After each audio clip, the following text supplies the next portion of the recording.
আসসালামু আলাইকুম। আমি নিগার আছি আপনাদের সাথে, যে যেখান থেকে আজকে আমার ভিডিওটি দেখছেন। আশা করি সকলে সুস্থ এবং ভালো আছেন। আলহামদুলিল্লাহ, আমিও খুব ভালো আছি। আজকে দিনটা শুরু করলাম একদম নিজের মতো করে, কোনো তাড়াহুড়া না, কোনো চাপ না, শুধু একটা শান্ত সকাল আর কিছু ছোট ছোট মুহূর্ত। আমার কাছে এই সিম্পল দিনগুলোই সবচেয়ে বেশি স্পেশাল, কারণ এগুলোতেই থাকে আসল শান্তি।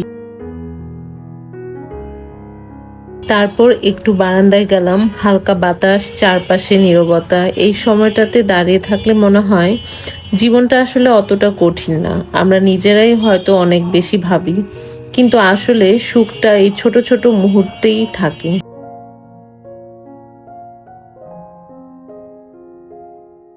যারা এই ভিডিওটা দেখা শুরু করেছেন, অনুরোধ করব শেষ পর্যন্ত দেখবেন। শেষ পর্যন্ত দেখলে শেষে একটা খুব চমৎকার চমক আছে আপনাদের জন্য। আশা করি শেষ পর্যন্ত দেখবেন। কয়েকদিন টানা খুব বৃষ্টি হলো, আর সেই বৃষ্টিতে গাছগুলো একদম সতেজ সবুজ, একদম ঝকঝকে করছে পাতাগুলো। দেখতে বেশ ভালো লাগছিল। টানা বৃষ্টিতে গাছগুলো যেন ফ্রেশ ফিল করছে, এরকমটা লাগছে। তো বারান্দায় যেয়ে দেখতে পেলাম একটা গাছে ফুল ফুটেছে, গোলাপ ফুল। গোলাপ ফুলের কালারটা আমার কাছে বেশ পছন্দের। সকালের শুরুটা করলাম একটা হেলদি ড্রিঙ্ক দিয়ে। দিনের শুরুটা যদি নিজের জন্য কিছু ভালো কিছু দিয়ে করা যায়, তাহলে পুরো দিনটা একটু সুন্দর হয়ে যায়। এই ছোট হ্যাবিটটা আমার খুব ভালো লাগে। নিজের শরীরের যত্ন নেওয়া, নিজের প্রতি একটু ভালোবাসা। যারাই ভিডিওটা ক্লিক করেছেন তাদেরকে আমি রিকোয়েস্ট করব ভিডিওটা পুরোপুরি দেখে একটু গঠনমূলক কমেন্টস করার জন্য। আমার ভিডিওর কোনো অংশ বা কাজে বা কথায় একটু যদি ভালো লেগে থাকে, আমার চ্যানেলটাকে সাবস্ক্রাইব করে আমার পাশে থেকে যাওয়ার জন্য অনুরোধ করলাম।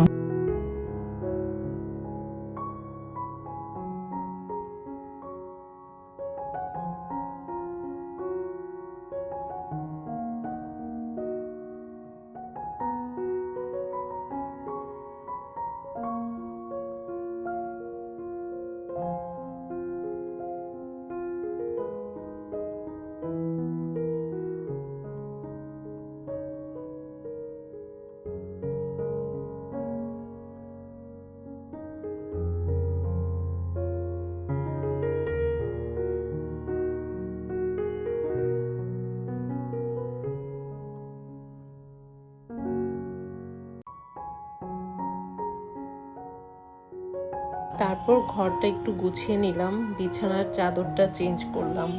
পরিষ্কার ফ্রেশ একটা এনভায়রনমেন্ট মনটাকেও ফ্রেশ করে দেয়। ছোট ছোট এই কাজগুলোই অ্যাকচুয়ালি আমাদের মুড চেঞ্জ করে দেয়, আর দিনটা অর্গানাইজড মনে হয়।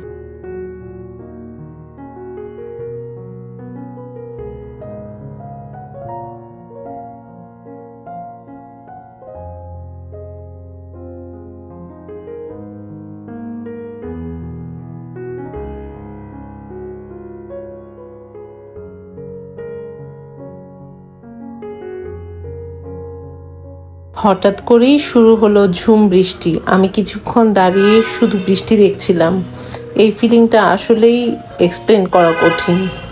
বৃষ্টির শব্দ, ঠান্ডা বাতাস, সব কিছু মিলিয়ে একদম অন্যরকম একটা শান্তি।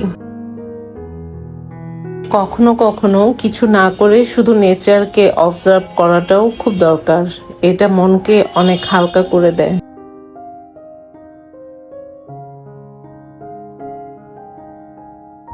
বৃষ্টি উপভোগ করতে তো খুব বেশি ভালো লাগে, কিন্তু বেলকনির অবস্থার 12টা বেজে যায়। এগুলো ক্লিন করতে হবে। তো এসে দেখলাম আমার বাচ্চারা জানালা দিয়ে বৃষ্টি উপভোগ করছে, তো ওদের সাথে আমি কিছুক্ষণ সময় কাটালাম, দেখতে বেশ ভালোই লাগলো। তারপরে আমি আবার বেলকনিতে চলে আসলাম আর একটু বৃষ্টি দেখার জন্য। দেখলাম গাছগুলো কি সুন্দর গোসল করে ফেলেছে, আর পাশের বিল্ডিং এ বৃষ্টিটা দেখতে খুব ভালো লাগছিল, একটা শূন্য দোলনা। এত বৃষ্টি দেখে সন্ধ্যায় ভাবলাম একটু স্পেশাল কিছু বানাই, তাই বানালাম চিকেন পাকোড়া। রান্না করতে আমার সবসময় ভালো লাগে, বিশেষ করে নিজের জন্য কিছু বানালে একটা আলাদা হ্যাপিনেস আসে। এই ছোট ছোট মুহূর্তগুলো আসলে দিনকে স্পেশাল করে তোলে। খুব সাধারণ কিছু উপকরণ দিয়ে আমি এই চিকেন পাকোড়াটা বানাই। খেতে কিন্তু রেস্টুরেন্টের থেকে খারাপ লাগে না, ভালোই লাগে। আর ঘরের তৈরির জিনিস অনেকটা হেলদিও হয়। আর যেহেতু বাচ্চারা এটা পছন্দ করে, তো আমিও কিছুটা বানিয়ে ফেলি। তো যখন আমি গোস্ত রান্না করি, মুরগির কিছুটা অংশ রেখে দিই এভাবে পাকোড়া বানানোর জন্য। তো এটা বানানো খুব সহজ, ঘরে থাকা কিছু মশলা দিয়ে এটা বানানো যায়। বৃষ্টি বৃষ্টি আবহাওয়ায় মচমচে চটপটে কিছু খাবার খেতে কিন্তু খুব ভালো লাগে। তো আমি মেরিনেট করে রেখেছিলাম গোস্তটা কিছুক্ষণ, তারপর কিছুটা কর্নফ্লাওয়ার দিয়ে আবার একটু মাখিয়ে চুকিয়ে এটাকে ভালো মতো ভেজে নিব। বাচ্চারা তো আমার আশপাশে ঘোরাঘুরি করছে, কখন এটা ভাজা শেষ হবে আর কখন ওরা খাবে।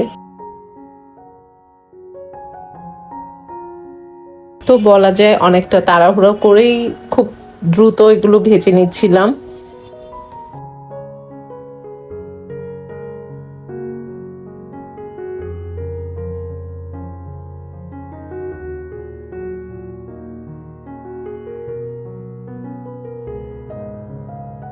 এই রেসিপিটা কারো কাছ থেকে শেখা না, নিজে নিজেই এভাবে বানিয়ে একদিন দেখেছি, বেশ ভালোই লাগে। চলুন পাকোড়া ভাজতে ভাজতে আপনাদের সাথে খুব সুন্দর একটা গল্প শেয়ার করি। একবার এক মেয়ে তার বাবার কাছে গিয়ে জীবনের কঠিন সময়ের অভিযোগ করেছিল। সে খুব হতাশ ছিল, কারণ একের পর এক সমস্যা তার জীবনে আসছিল। তার বাবা ছিলেন একজন পেশাদার রাঁধুনি। তিনি মেয়েকে রান্নাঘরে নিয়ে গেলেন। তিনি 3টা পাত্রে জল ভরে আগুনে বসালেন। জল ফুটতে শুরু করলো। প্রথম পাত্রে কিছু আলু রাখলেন, দ্বিতীয় পাত্রে ডিম রাখলেন এবং তৃতীয় পাত্রে কফির দানা রাখলেন। 20 মিনিট পর তিনি আগুনটা বন্ধ করলেন। এরপর মেয়েকে জিজ্ঞেস করলেন, বলো তো তুমি কি দেখছো? মেয়েটি অবাক হয়ে বলল, খুব সাধারণ আলু, ডিম আর কফি। বাবা তাকে হাত দিয়ে স্পর্শ করে দেখতে বললেন। আলু আগে যেটা শক্ত ছিল, ফুটন্ত জলে থাকার কারণে সেটা এখন নরম ও দুর্বল হয়ে গেল। ডিম যেটা আগে অনেক ভঙ্গুর ছিল, ভেতরের অংশ তরল ছিল, গরম ফুটন্ত পানির তাপে সেটা এখন ভেতর থেকে শক্ত হয়ে গেছে। কিন্তু কফির দানাগুলো ছিল একদম আলাদা। তারা গরম পানিতে পড়েও নিজেকে হারায়নি, বরং তারা পানিটাকেই বদলে দিয়েছে, চমৎকার একটি সুগন্ধি কফিতে রূপান্তর করেছে। বাবাতের মেয়েকে বুঝিয়ে বলল, জীবনের প্রতিকূলতাগুলো হলো সেই ফুটন্ত পানির মতো। এখন তুমি ঠিক করে নাও তুমি কোনটা হবে। বিপদে পড়লে কি তুমি আলুর মতো নরম বা ভেঙে পড়া মানুষ হবে, নাকি ডিমের মতো কঠিন পরিস্থিতি পার করে ভেতর থেকে আরো শক্ত ও জেদি হবে, নাকি তুমি সেই কফি বিনের মতো হবে যে পরিস্থিতি খারাপ দেখে নিজে বদলে যায় না, বরং নিজের প্রচেষ্টা চারপাশের পরিস্থিতিটাকেই বদলে দেয় এবং নতুন কিছু সৃষ্টি করে। তো আমার গল্পটা কার কাছে কেমন লাগলো, ইচ্ছে করলে আমাকে কমেন্টসে অবশ্যই জানাবেন। তো আপনাদের সাথে কথা বলতে বলতে আমার পাকোড়াটা প্রায় ভাজা শেষ হয়ে যাচ্ছে। তো ভালো মতো নেড়ে চেড়ে ভেজে নিচ্ছি আমি।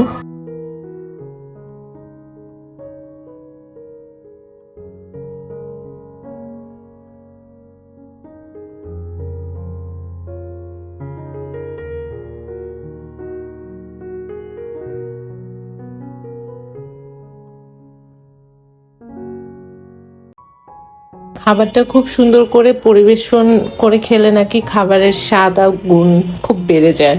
তো খাবারটাকে আমি খুব সুন্দর করে পরিবেশন করে নিলাম, সাথে কিছুটা সসও নিয়ে নিলাম। দেখা যাচ্ছে প্রত্যেক দিনই মধ্যরাতের দিকে বৃষ্টি চলে আসে। তো বারান্দায় গিয়েছিলাম কাপড়গুলো উঠিয়ে আনতে। তো দেখলাম বারান্দায় কি সুন্দর পূর্ণিমার চাঁদ। তো ভাবলাম একটু ভিডিও করে রেখে দিই, আপনাদের সাথে শেয়ার করব। চাঁদটা খুব সুন্দর লাগছিল দেখতে, আর আশপাশ একদম নীরব নিস্তব্ধ। রাতের আকাশটা আসলেই খুব সুন্দর, সাথে পূর্ণিমার চাঁদ হলে তো আর কোনো কথাই নেই। এভাবেই আমার একটা সাধারণ দিন শেষ হলো, কিন্তু এই সাধারণ দিনগুলোই আমার কাছে সবচেয়ে মূল্যবান। যদি ভিডিওটি ভালো লাগে তাহলে লাইক, কমেন্ট, সাবস্ক্রাইব করতে ভুলবেন না। আবার দেখা হবে কোনো সিম্পল সুন্দর দিনের সাথে। আসসালামু আলাইকুম।